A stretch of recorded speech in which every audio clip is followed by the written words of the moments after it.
तो देखिएगा, स्टार्ट करते हैं हम 12th क्लास की फिजिक्स का जो तीसरा चैप्टर चल रहा था, तो उसकी ये दूसरी वीडियो है।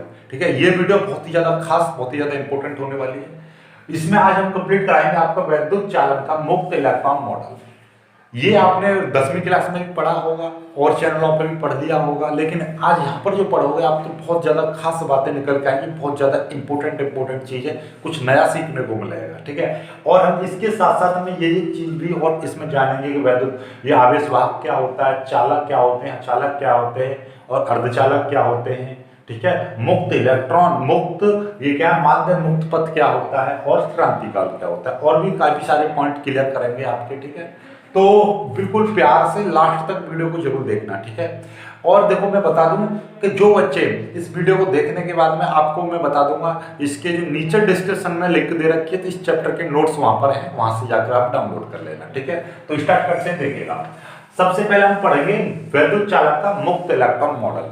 जैसा कि आपको यह पता है, मुक्त इलेक्ट्रॉन मॉडल ये हम बहुत ही डीप में जाकर आज पढ़ने वाले हैं। ठीक है, देखिए हमारे पास जो हम शुरुआत करेंगे कि पदार्थ से। किससे शुरुआत करेंगे? हम करेंगे पदार्थ से। जो पदार्थ जो होता है वो बहुत सूक्ष्म कणों से मिलकर बना होता है। जैसे आपका घर है, किस चीज से मिलकर बना है? यानी कि ये घर जो बड़ा होता है वो कमरे, 2-4 कमरे होते हैं उसमें, उससे यानी कि एक घर मकान बना, उसमें 2-4 कमरे होंगे, और कमरे किससे मिलकर बने हैं? दीवारों से, 4 दीवारें होंगी उसमें, और दीवार किससे मिलकर बनी होती है? ईंटों से।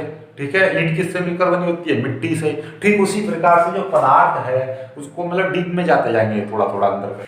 प्रत्येक पदार्थ यानी कि जो पदार्थ है वो बहुत सारे छोटे छोटे कणों से मिलकर बना होता है, जिनको हम क्या कहते हैं? अणु कहते हैं। ध्यान से समझ लेना, बिल्कुल इसी तरीके से चलेंगे। ठीक है, प्रत्येक पदार्थ छोटे कणों से मिलकर बना होता है, जिनको अणु कहते हैं, और प्रत्येक अणु अति सूक्ष्म कणों से मिलकर बने होते हैं, जिनको हम क्या कहते हैं? परमाणु कहते हैं। ठीक है, और परमाणु की खास बात है, परमाणु किससे मिलकर बना होता है? इलेक्ट्रॉन, प्रोटॉन, न्यूट्रॉन से मिलकर बना होता है। ठीक है ना, बेसिक जो कण है इसके क्या होते हैं? इलेक्ट्रॉन, प्रोटॉन और न्यूट्रॉन से मिलकर बना होता है। अब हम इसके परमाणु की थोड़ी सी संरचना जानते हैं। तो परमाणु जो होता है, जैसे मान लीजिए ये परमाणु है आपका, तो परमाणु के अंदर एक तो छोटा भाग होगा। ठीक है, और ये छोटा भाग कैसा होता है? यही परमाणु में सबसे भारी भाग होता है, ये केंद्र में। ठीक है, ये कौन सा होता है? भारी भाग होता है, जिसको हम क्या कहते हैं? नाभिक कहते हैं। क्या कहते हैं इसको? नाभिक कहते हैं। ठीक है, थोड़ी अभी समझाऊंगा पहले। तो नाभिक कहां पर मिलता है? परमाणु के केंद्र में मिलता है, जो एक भारी भाग होता है। ठीक है, ये भारी क्यों होता है इसका मतलब बताएंगे। ठीक है, तो इसके चारों ओर क्या होती है? बहुत सारी वृत्तीय कक्षाएं होती हैं, इस टाइप से कक्षाएं होती हैं, और इन कक्षाओं में कौन मिलते हैं? ये वृत्तीय कक्षाएं होती हैं।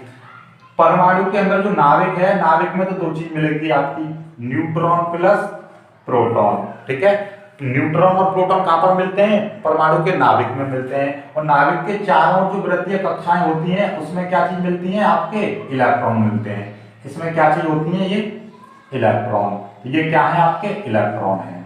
तो समझ पाए होंगे आप कि नाभिक के अंदर तो न्यूट्रॉन और प्रोटॉन मिलते हैं, और आपके जो नाभिक के चारों जो वृत्तीय कक्षाएं होती हैं उसमें क्या होते हैं? इलेक्ट्रॉन होते हैं। इलेक्ट्रॉन आपके घूमते रहते हैं। ठीक है, क्लियर है? अब देखो 2 बातें यहाँ से हमने क्या बताई थी, आपको पढ़ने में आज बहुत सारी नई चीज मिलेंगी। तो देखो, आपने आज तक ये चीज पढ़ी थी कि इलेक्ट्रॉन घूमता है।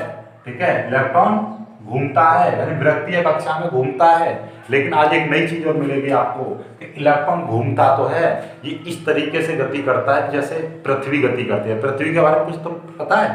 पृथ्वी घूम रही है, चक्कर लगा रही है सूर्य के चारों ओर, लेकिन वो अपनी धुरी पर भी घूमती है। यानी कि आप समझ रहे हो ना, एक लट्टू है, लट्टू को आप एकदम ऐसे कर दो तो वो घूम जाएगा, यानी फिरेगा, और फिरने के बाद में ऐसा नहीं कि एक ही जगह घूमता रहेगा, वो थोड़ा सा ऐसे रास्ता राउंड लगा देता है। तो मतलब क्या है? वो घूमते हुए घूमता है। तो ऐसे इलेक्ट्रॉन जो होता है वो, मान लीजिए इलेक्ट्रॉन है और इस तरीके से गति कर रहा है, ऐसे ऐसे घूम रहा है, तो मतलब ऐसे गति करने के दौरान भी अपनी ये गति यहाँ पर भी घूम रहा होगा।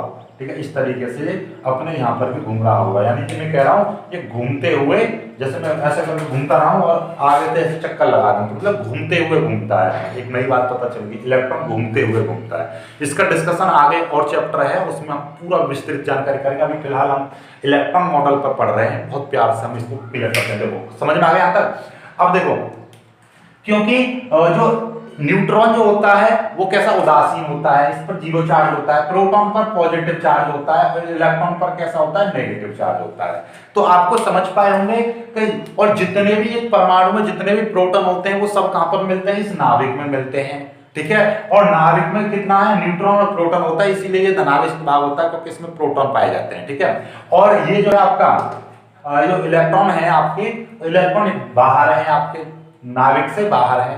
तो जो इलेक्ट्रॉन नेगेटिव है और ये पॉजिटिव है, तो ये सारा का सारा भाग कैसा हो जाएगा, जो नाभिक है वो कैसा कहलाएगा, ये पॉजिटिव कहलाएगा। क्यों कहलाएगा, क्योंकि इसमें प्रोटॉन पाए जा रहे हैं। और बाकी बाहर का भाग कैसा हो जाएगा, नेगेटिव हो जाएगा, क्योंकि इसमें इलेक्ट्रॉन पाए जा रहे हैं। ठीक है, अब देखो, अब वैद्युत का मुक्त इलेक्ट्रॉन मॉडल तो अब स्टार्ट होता है। यहाँ से देखो थ्योरी के थ्योरी है कि प्रत्येक पदार्थ छोटे कणों से मिलकर बना होता है, जिनको हम अणु कहते हैं, और अणु अति सूक्ष्म कणों से मिलकर बने होते हैं, जिनको हम परमाणु कहते हैं।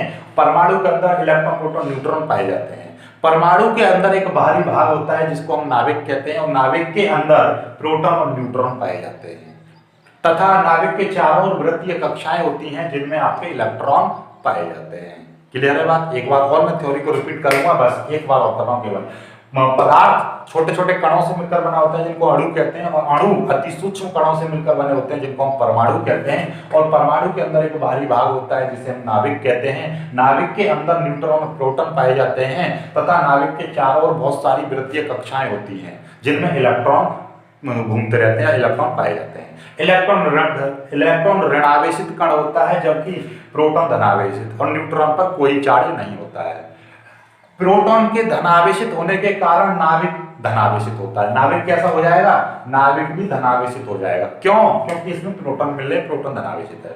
और देखना जरा, जब नाभिक तो धनावेशित है और ये इलेक्ट्रॉन कैसे ऋणावेशित है, और ऋणावेश और धनावेश के बीच में क्या लगता है, एक अट्रैक्शन फोर्स लगता है, यानी वैद्युत बल। ठीक है, वैद्युत आकर्षण बल। तो जब पॉजिटिव ये हो गया नाभिक और इलेक्ट्रॉन नेगेटिव हो गया, तो इनके बीच में एक बल लगता है जिसको हम वैद्युत बल कहेंगे। और इसी बल के कारण ये जो है इलेक्ट्रॉन अपनी कक्षा में बने रहते हैं और भागते नहीं है कहीं पर भी। तो कुल मिला के मतलब ये है कि एक नाभिक और इलेक्ट्रॉनों के बीच कैसा होता है, एक आकर्षण बल लगा होता है। लेकिन जैसे जैसे हम इस नाभिक से दूर वाली कक्षाओं में जाएंगे, यानी इसमें ज्यादा बल लगेगा, इसमें ज्यादा, इससे कम, तो ऐसे ही यदि मैं कहूँ यहाँ वाली जो कक्षा होगी, ऐसी बहुत सारी कक्षाएं हैं, तो जो जितनी पीछे वाली कक्षा होगी उसमें इस बल का जो प्रभाव है वो कम होगा। सपोज करो कि आप और आपके पिताजी यदि आपके पास हैं, तो आप थोड़ा सीधे चलोगे, पढ़ाई करोगे, उनको मतलब समझ रहे हो ना, तो मतलब थोड़ा डर रहता है। लेकिन पिताजी, मान लीजिए आप किसी एक शहर में रह रहे हो, पिताजी आपके कहीं और जगह रह रहे हैं, या आपके घर पे मान लीजिए कोई भी नहीं है, तो आप क्या करोगे, एकदम बोले ना आवारा टाइप के, आवारा पागल दीवाना, कहीं पर घूमो, कहीं पर कोई कहने वाला ही नहीं है। पिताजी यानी थोड़ा सा शांत एक जगह बैठ जाओगे। तो वही चीज होती है कि इसमें एक क्या है, तुम पे फोर्स लग जाता है तुम्हारे पिताजी, यानी तुम्हारे पिताजी नाभिक की तरह व्यवहार करते हैं। तो ठीक उसी प्रकार से यहाँ पर क्या है, नाभिक और इलेक्ट्रॉन क्या है, फोर्स लगेगा, आकर्षण इसको बांधे रखेगा अपने पास। लेकिन जैसे जैसे हम इसकी दूर वाली कक्षा में जाएंगे तो इसका प्रभाव कम होता चला जाएगा, और लास्ट वाली कक्षा में इसका जो प्रभाव है, यानी कि इस बल का जो मान है बहुत कम अथवा शून्य होता है, यानी बहुत प्रभाव कम होता है, यानी इसका मान बहुत कम होता है। तो यहाँ वाली जो बाहर की जो कक्षा के जो इलेक्ट्रॉन है, हम उनको आसानी से निकाल सकते हैं, आसानी से हम क्या कर सकते हैं, निकाल सकते हैं। लेकिन अंदर वाली कक्षाओं में से हम उन इलेक्ट्रॉनों को नहीं निकाल पाते हैं। केमिस्ट्री में पढ़ा होगा कि जब हम इलेक्ट्रॉनिक विन्यास करते हैं तो बाहरी वाली कक्षाओं में और अंदर वाली कक्षा के इलेक्ट्रॉन को नहीं निकाल पाते हैं। क्यों नहीं, बाहर वाली की को निकालते हैं, अंदर वाले को नहीं निकाल पाते। क्यों नहीं निकाल पाते, क्योंकि उसके अंदर प्रबल आकर्षण बल होता है। ठीक है, अब हम बात करते हैं, जो प्रबल आकर्षण बल है वो बाहर वाली कक्षाओं में कम होता है, इसीलिए बाहर वाली कक्षाओं के इलेक्ट्रॉन को हम बाहर निकाल देते हैं। या फिर यूं कहिएगा, जो बाहर वाली कक्षाओं पर ये प्रभाव कम होता है, इसीलिए जो बाहर वाली कक्षाओं के जो इलेक्ट्रॉन है वो मुक्त होकर गति करते हैं। जब आपके पिताजी घर पर नहीं होंगे तो आप मुक्त हो जाओगे, कभी उसके पास जा, कभी उस दोस्त के पास जा, पूरे दिन हाड़ोगे इधर उधर, बस। तो उसी तरीके से इलेक्ट्रॉन भी क्या हो जाता है, आवारा पागल दीवाना हो जाता है, और ये क्या करता है, मुक्त होकर गति करता है। इसी को हम क्या कहते हैं, उस इलेक्ट्रॉन की मुक्त गति, यानी कि पहले तो बोलेंगे हम अनियमित गति करते रहता है। कैसी गति करता रहता है? अनियमित गति करता रहता है। उसी इलेक्ट्रॉन के इसी मोशन को हम क्या बोलते हैं? यानी इधर गया, इस तरीके से चारों तरफ ये गति करता रहता है। ठीक है, बिल्कुल एकदम रैंडमली गति करता है। रैंडम का मतलब समझ रहे हो? यादृच्छिक, यानी कि मतलब वो कहीं पर भी अपनी मर्जी से कभी इधर कभी उधर, मतलब चारों तरफ ये घूमता रहता है। चारों तरफ बेसिकली हम यदि बात करें, एग्जैक्टली हम बात करेंगे तो इसके अंदर जो है जो खाली भाग होगा उसी के अंदर ये इलेक्ट्रॉन गति करता रहता है। ठीक है, तो क्लियर होगी बात। तो ये इसी को हम क्या कहते हैं? वैद्युत चालन का मुक्त इलेक्ट्रॉन मॉडल कहते हैं। ठीक है, मुक्त इलेक्ट्रॉन मॉडल समझ में आएगा। ठीक है, अब हमारे ये मुक्त इलेक्ट्रॉन है, यही क्या करता है? वैद्युत धारा जो प्रवाहित करता है, तो यही जो मुक्त इलेक्ट्रॉन है, यही मुक्त इलेक्ट्रॉन उसके लिए उत्तरदायी होता है वैद्युत धारा को प्रवाहित करने के लिए। ठीक है, तो यहां से हमें एक चीज पता चलेगी, आवेश वाहक क्या होता है? आवेश वाहक मुक्त इलेक्ट्रॉनों को यानी कि जो ये मुक्त इलेक्ट्रॉन है, मुक्त इलेक्ट्रॉन आवेश को एक स्थान से दूसरे स्थान तक ले जाने का कार्य करता है, इसीलिए इसी को हम क्या कहते हैं? आवेश वाहक कहते हैं। आवेश वाहक, वाहक मींस ले जाने वाला, जो वाहन होता है। आवेश को ले जाने वाला कौन है इसमें? इलेक्ट्रॉन, मुक्त इलेक्ट्रॉन, इलेक्ट्रॉन नहीं मुक्त इलेक्ट्रॉन, क्योंकि ये इलेक्ट्रॉन तो ये भी है, ये आवेश को नहीं ले जाएगा, आवेश को कौन ले जाएगा? बाहर वाला इलेक्ट्रॉन। ठीक है, तो ये आपका क्लियर हो गया। ठीक है, आपका अब ये चालक, जे यानी वे पदार्थ जिनमें मुक्त इलेक्ट्रॉनों की संख्या बहुत अधिक होती है, उनको हम चालक कहते हैं। अब तक वैद्युत धारा प्रवाहित हो जाती है, चालक कहते हैं, ऐसा नहीं। अब थोड़ा सा नई चीज सीखो, जिसमें मुक्त इलेक्ट्रॉनों की संख्या ज्यादा होगी उसको हम क्या कहते हैं? चालक कहते हैं। और जिनमें मुक्त इलेक्ट्रॉनों की संख्या बहुत कम अथवा शून्य होती है, उनको हम अचालक कहते हैं। और अर्धचालक क्या होता है? अर्धचालक कैसे होते हैं? बेसिकली यदि नॉर्मल की हम बात करें, इन दोनों के बीच में इसकी चालकता लाई करती है, यानी कि इन दोनों के बीच में चालकता होती है इनकी। लेकिन हम और इसके डीप में जाएंगे तो हम पढ़ेंगे कि जो अर्धचालक होते हैं इनमें नॉर्मली वैद्युत धारा प्रवाहित नहीं होती है, इसमें नॉर्मली मुक्त इलेक्ट्रॉन नहीं होते हैं। लेकिन जब इन पदार्थों में कोई बाहरी पदार्थ मिला देते हैं तो इनमें मुक्त इलेक्ट्रॉन की संख्या बढ़ जाती है, फिर ये वैद्युत धारा का प्रवाह करने लगते हैं, इसीलिए हम इनको अर्धचालक कहते हैं। ठीक है, शुरुआत में ये कैसे होते हैं? अचालक की तरह व्यवहार करते हैं, लेकिन जब इनमें हम कोई इम्प्योरिटी मिला देते हैं, यानी कोई और पदार्थ मिला देते हैं, जैसे जर्मेनियम क्रिस्टल है, ठीक है, आपका सिलिकॉन क्रिस्टल है, ये अर्धचालक होते हैं, जर्मेनियम और सिलिकॉन। ठीक है, Si और Ge, इनमें आपका एल्यूमिनियम मिला दो, ठीक है, इस तरीके के जो पदार्थ मिला देते हैं, Da मिला दो, Sn एंटीमनी मिला दो, तो इनसे क्या हो जाता है? इनकी चालकता बढ़ जाती है, इनमें मुक्त इलेक्ट्रॉनों की संख्या बढ़ जाती है, यानी कि इनमें आवेश वाहक की संख्या बढ़ जाती है, इसीलिए इनमें क्या होता है? आवेश फ्लो होने लगता है, तो इनको अर्धचालक कहते हैं। तो अब आपसे तीनों चीज होगी, जिनमें मुक्त इलेक्ट्रॉन की संख्या बहुत अधिक है तो वो चालक, जिनमें कम है यानी इनमें बिल्कुल कम यानी शून्य है वो अचालक, और जिनमें मुक्त इलेक्ट्रॉनों की संख्या नहीं होती है लेकिन जब कोई दूसरा पदार्थ मिला देते हैं तो मुक्त इलेक्ट्रॉन की संख्या बढ़ जाती है, तो उसको हम क्या कहते हैं? अर्धचालक कहते हैं। ये हो गया। अब बात आ जाती है ये माध्य मुक्त पथ और श्रांति काल क्या होता है। अभी हमने मुक्त इलेक्ट्रॉन के बारे में बहुत सारी चीजें पढ़ ली, ठीक है, अब हमने ये पढ़ लिया, अर्धचालक, चालक, ये सब कुछ पढ़ लिए, तो यहां से अब एक चीज, नई चीज निकाल के आते हैं। माध्य मुक्त पथ और श्रांति काल पढ़ने से पहले दो तीन बातें हम नई समझ लीजिए, नया जानो, नया ज्ञान लो पहले, कि जो आप ये मत सोचना कि जो धातु होती है उन्हीं में ही आपके मुक्त इलेक्ट्रॉन पाए जाते हैं, या धातु ही वैद्युत चालन करती है। तो वैद्युत चालन जो होगा वो ऐसा नहीं है कि आपका धातुओं में ही होगा, धातुओं के साथ साथ आपका द्रव में भी, कुछ द्रव ऐसे होते हैं जिनमें से वैद्युत धारा प्रवाहित हो जाती है, यानी कि जो वैद्युत चालन हो जाता है। ठीक है, वैद्युत चालन का मतलब उनमें से आवेश प्रवाहित हो जाता है, ठीक है, और गैसों में, कुछ गैसों में भी हो जाता है। तो लेकिन इन दोनों में एक खास अंतर होता है, महत्वपूर्ण अंतर, जो नॉर्मली लोगों को नहीं पता होती है, वो आपको पता है। देखिएगा क्या, कि जो धातुओं में वैद्युत चालन और आपका द्रव और गैसों में वैद्युत चालन में एक खास अंतर है। धातुओं में जो वैद्युत चालन होगा वो किसके द्वारा होगा? इलेक्ट्रॉन के द्वारा होगा। किसके द्वारा होगा? इलेक्ट्रॉन के द्वारा होता है। और इसमें कैसा होगा? धन आयनों और ऋण आयनों के कारण होता है। इसमें क्या होता है? धन आयनों और ऋण आयनों के कारण होता है।